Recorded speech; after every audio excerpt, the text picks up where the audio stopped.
Raghunath Das Goswami has bring it out the obstacle in our practice. So I'm going to ask any Sotada remember what are the obstacles Raghunath Das Goswami described in verse number 4. Anybody remember?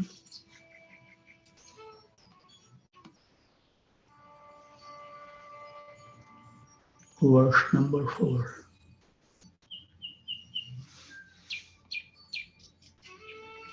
No Gramya Katha, not 5 type of liberation, Salokya, Swarupya, Srasti, like that, those liberation. We don't aspire for that. And also we don't aspire for the Vaikuntha planet. That's the instruction on verse number 4. Verse number 5 is those 6 enemies, Kama, Krodha, Lobha, Moh, Mad, and Matsarya. So these are the obstacles. Then verse number 6 has only 2 obstacles described as hypocrisy and duplicity. And verse number 7 has only 1, which is pride. So these are the obstacles in our devotional life that Raghunath Das Goswami has bring that we should bring our mind under control. So we will be embarking on verse number 11 today, the commentary by Sri Ram Swami Maharaj. I'll read the translation of verse 11. We need to read repeatedly. O mind, you should every day drink the 5 nectars. Who remember those 5 nectars? Come on, you are all intelligent. Yesterday we read in detail also. Come on, somebody has to answer this. Prabhuji, is it worshipping? Yes. Worshipping, meditation? Yes. And glorifying, and yes. I think offering. Yes. Then?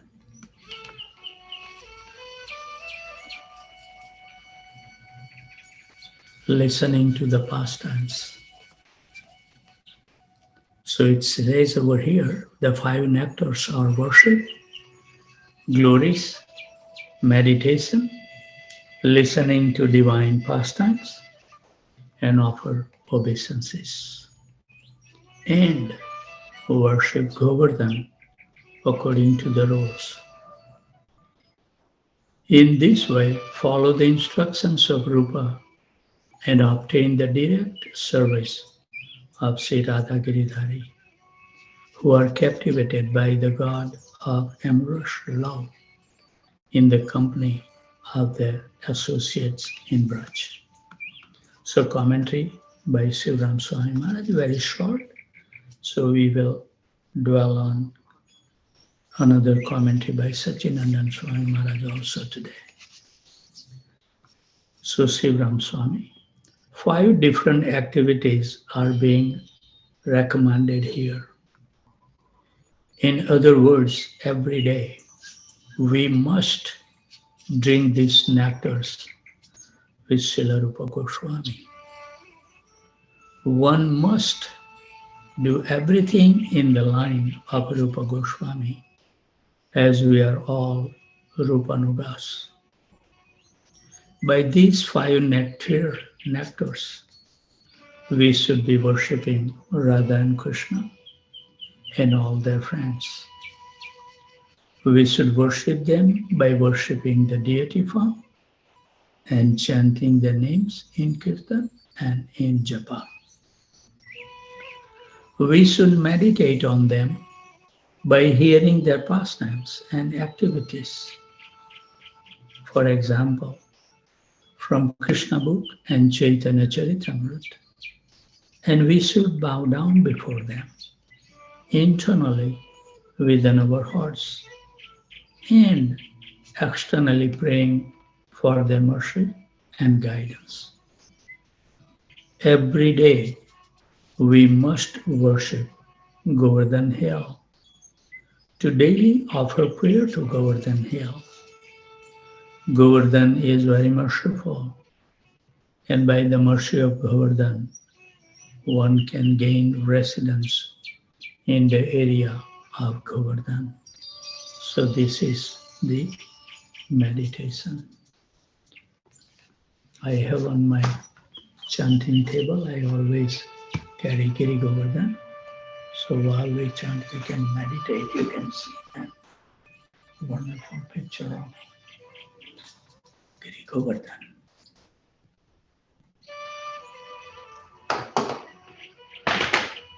Very well. Sorry,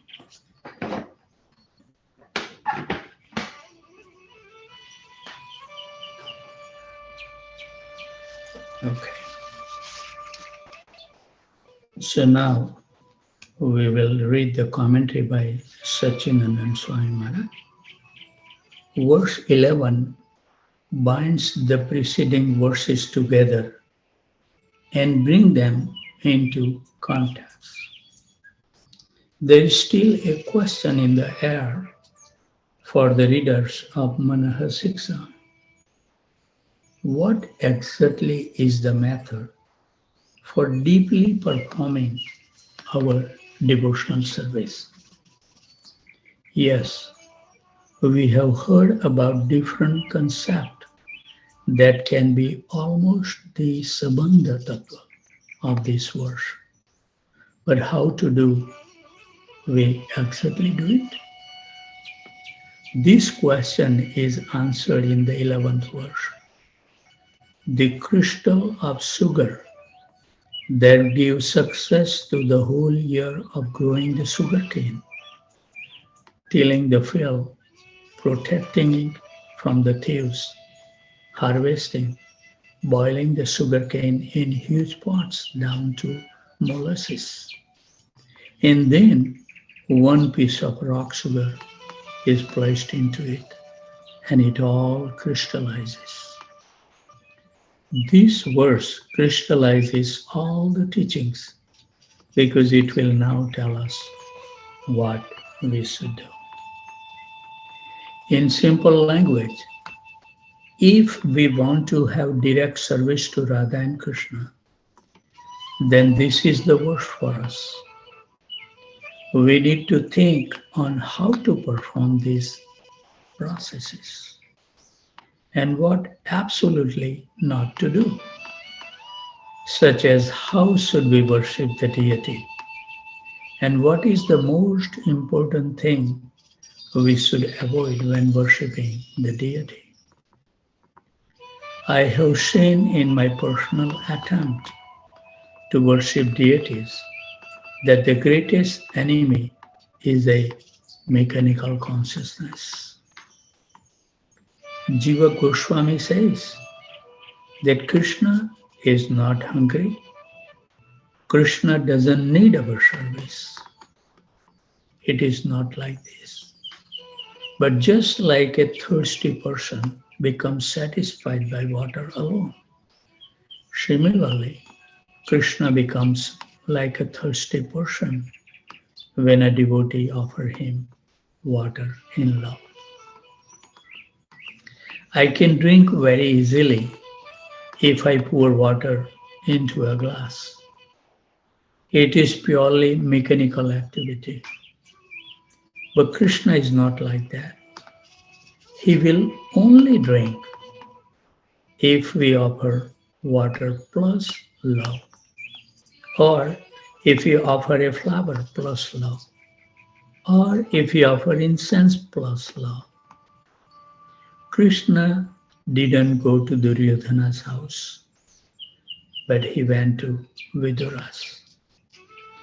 Vidura and his wife were so nervous that she threw away the fruits and offered the peel. And Krishna ate the peel. He missed the meal by Duryodhana. which was prepared by the best cook in the country. In the morning, Duryodhana said, "You didn't come to my house to eat. Why?" So Krishna is responding, quote, "You don't love me. I only eat love." This is the single ingredient in deity worship. We should consider this point before we begin deity worship. Next point is Akhya. Akhya means Nama Sankirtan, but also means glorification in general way. Kirtan means to sing or discuss the pastimes of the Supreme Lord. But again, merely singing the names is not enough. We must sing, plus we must do something else. If we forget the plus that normally we do is just utter the holy name, no plus is added, then we won't obtain devotional ecstasy. And Chaitanya Mahaprabhu asks what that plus is and tells us how we should chant the holy name. He teaches that we should consider ourselves lower than a blade of grass. This means that grass has some use to feed cows or to cover the roof of a house. When I visited Norway, there are so many houses that they have the little mud, 3-4 inches, and then they grow the grass on the top. I have some pictures like that. I'm lower than that grass and have not been of any use for service. So we might say, quote, I don't want to think like this. Many think instead that it would be so nice if I could get into a lift, press a button, and go zip to pure devotion without such humility. Automatic. However, if we are not in the school of humility, we will be left with false ego and be forced to do offenses. If we chant minus trunad api, it is dangerous. The chanting is a very potent medicine. When these powerful processes of devotional service are not used properly, they can cut us like a sharp razor edge. If we swing a sword forward, cut the enemy. But if we swing it backward, it cut us. An overload of offenses can really make us materially attached. So this is the important thing. We have to become detached materially. That's the only way. All these offenses root cause is that. Be aware and avoid aparadh and chant the holy name in humility. Very soon we will attain the aesthetic, soft lotus feet of Krishna. And if we are not getting it, we know that our process has some fault in it and we need to correct it as soon as possible. Dhyana is the next point. In our meditation, we should avoid speculation and imagining something or other. The safest way to meditate is to read from the Shastras and from the prayers of the devotees. What they have written are not imaginations. They are revelations. Our meditation is done through hearing. This is so absolutely important. This experience will give them Shraddha from faith. It is important when we read Srimad Bhagavatam, especially those parts directly relating to Krishna, that we stop and think about what we have read. First Shravanam, then Mananam. Reflect on what has been read. Then, if this practice is done long enough, as we chant, these things that we have thought about will come up during chanting by the mercy of the holy name. And we will see things that are so wonderful. Haribol. So read and afterwards reflect on what has been read. If we want to benefit from scriptural study, we need to apply three techniques from the Upanishad. First, we have to hear, then we have to reflect on what we hear, and then we need to meditate on the text and apply it. Reflecting is like chewing our food. If we want to go even deeper, and I believe most of us want to do that, then we should also pray to get full realization. Pray to the author, pray to the text. In Bhakti Sandarbha, Jiva Goswami mentions that if we want to meditate about Krishna, we first have to meditate about the holy Dham, because Krishna can only be found in Vrindavan. We can read about Vrindavan and remember the places in Dham. We will then be able to have a good meditation about Krishna. We should make an effort to chant lovingly, filling our mind with Krishna. We should hear with directed attention.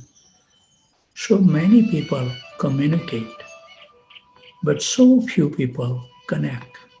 So few. And this lack of connection is called anasanga bhajan. They are still in their mental worlds, repeating the same old external thoughts. So we should fill our mind with the sweetness of Bhagwan. I request, this is Satchidanand Swami Maharaj, dear readers, that you make a study of these points in your life. And I always say that we should see when we read many times, gather all the detail, and see the pastime in a moving way the author has described. And keep that as a memory in your mind. When you chant, you can absorb slowly into those wonderful pastimes. In summary, when we want to do archanam, we do so with love and not mechanically. The second is kirtan plus humility. Because if you are not humble, then there will be the ego. And then we will commit offenses. The ego doesn't like Krishna to take its place in the heart. There is one throne in the heart, and at the moment, the ego is sitting on that throne. Therefore, Thrunad api sunichena.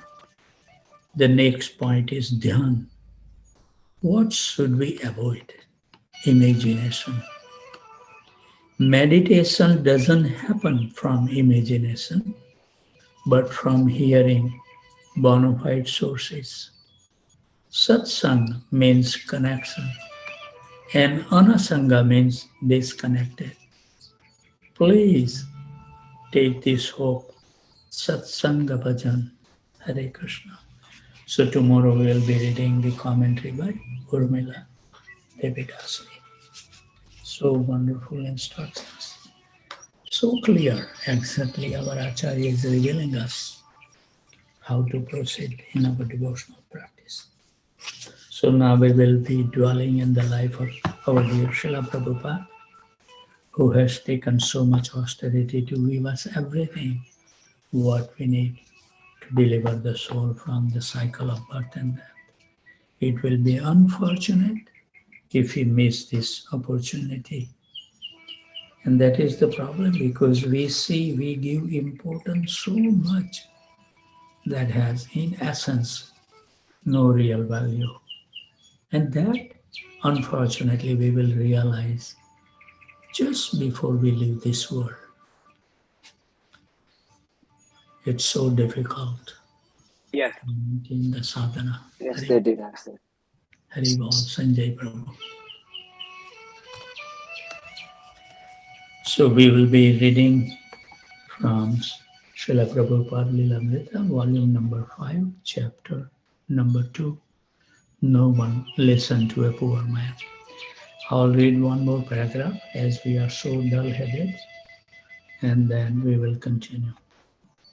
Temple construction, he said, was secondary to book publication and distribution.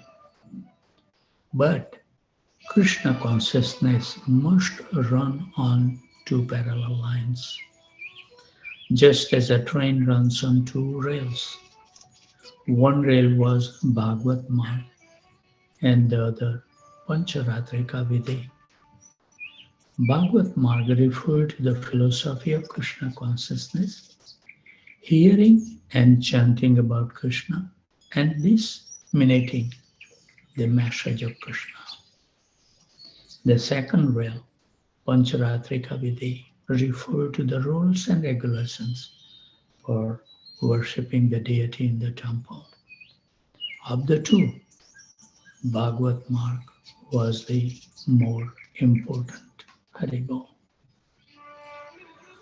So we will continue now. All the great liberated souls like Haridas Thakur could remain in perfect Krishna consciousness simply by chanting Hare Krishna constantly. Prabhupada knew that his disciple, with their restless natures and past sinful habits, needed the special purification of worshipping the Lord in the temple. Therefore, one of his reasons for wanting to establish temple in India was to purify his disciple by giving them elaborate deity worship. And we know for sure that there is no better deity worship in any other institution except ISKCON. Very elaborately Prabhupada has emphasized this. Temples, however, were also for preaching.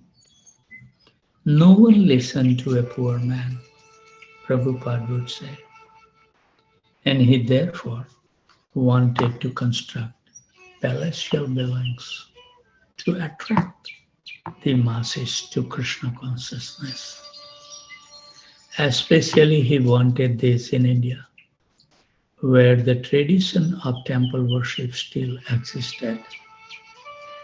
Building temples and worshipping the deity was secondary to publishing and distributing books, but it was not to be neglected.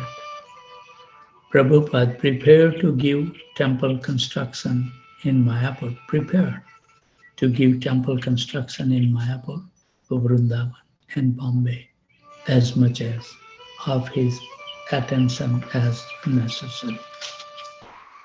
So, another episode, Bombay, November 1971.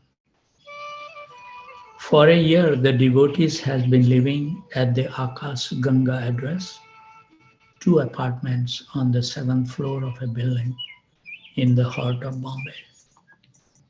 But Prabhupada was not satisfied with this. He wanted land in Bombay to build on and to expand. He was determined. Instead of his usual morning walks, he would take long rides in his car to observe various parts of the city. Because many of the ISKCON life members lived in aristocratic Malbar Hill, Prabhupada's disciple thought it's a good place for a temple. And I think the Radha Gopinath temple is right at the foothill of the Malbar Hill in Japa.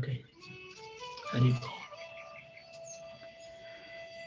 On several occasions, Prabhupada rode to the top of the Malbar Hill and walked around various properties, considering certain large buildings as possible temples.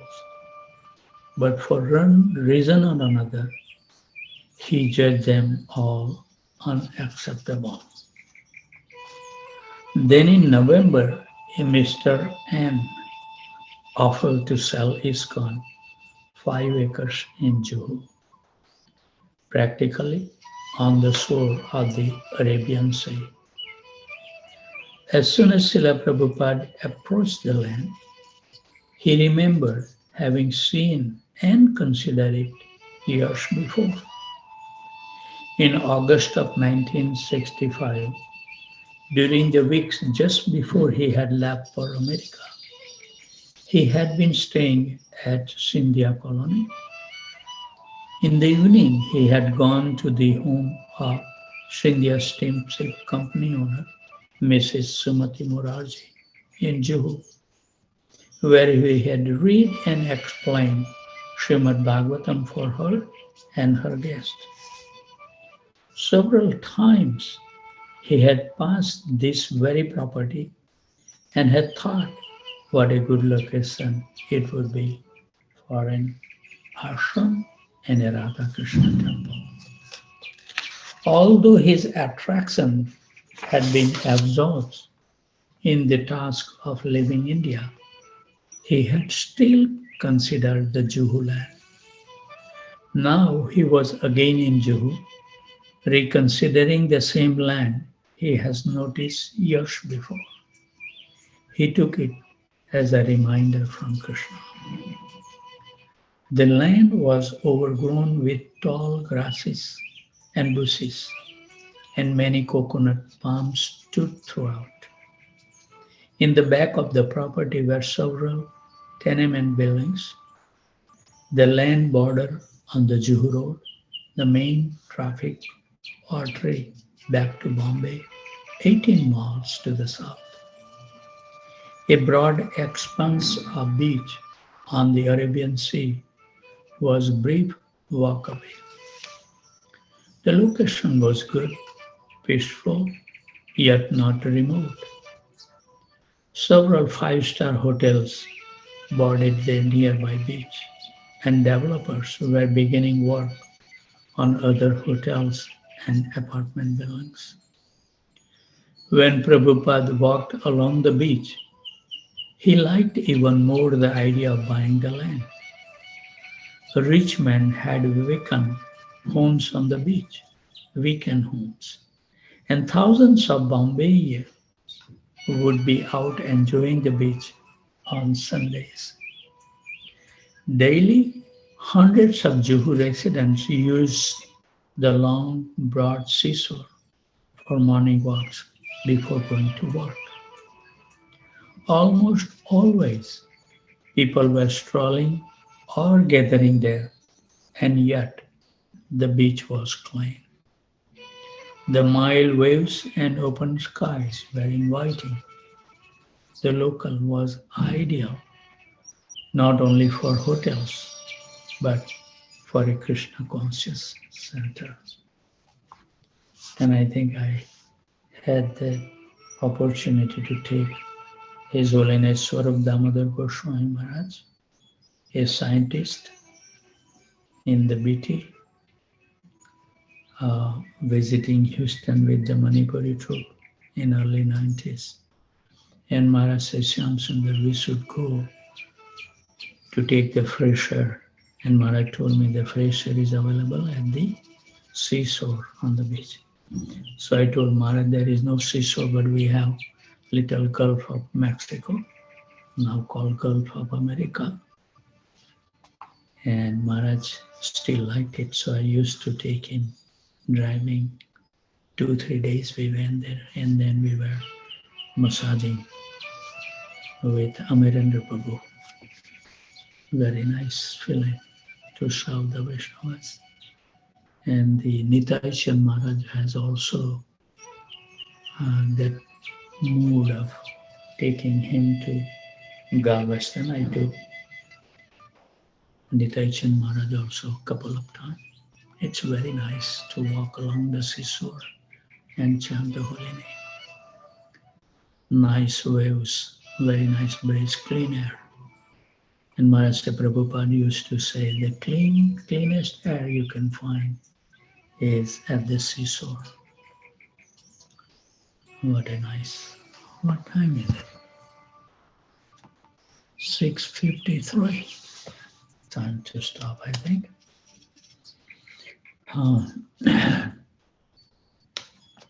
We should be punctual in our practices.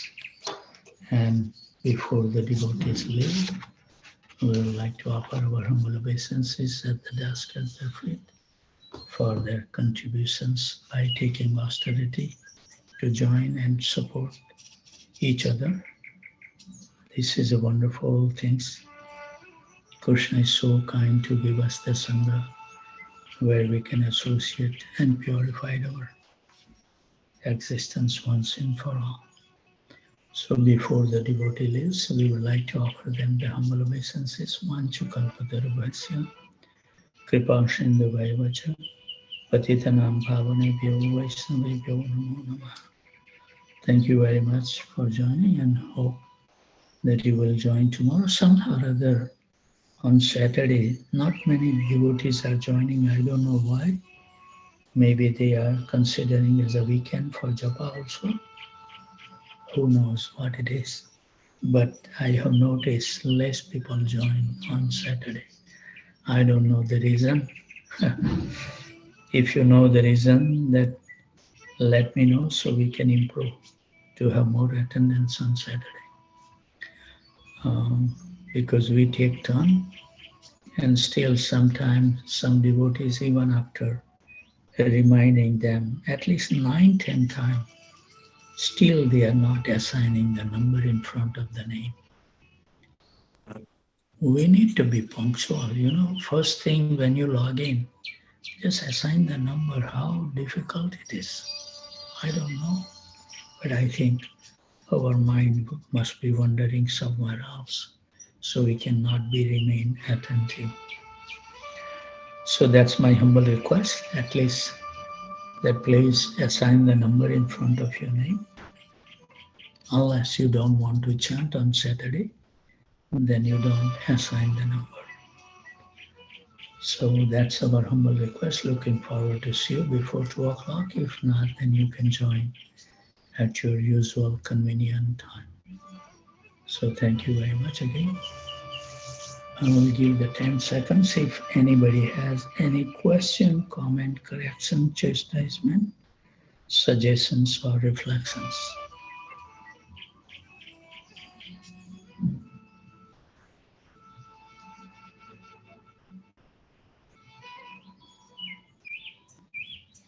Thank you very much.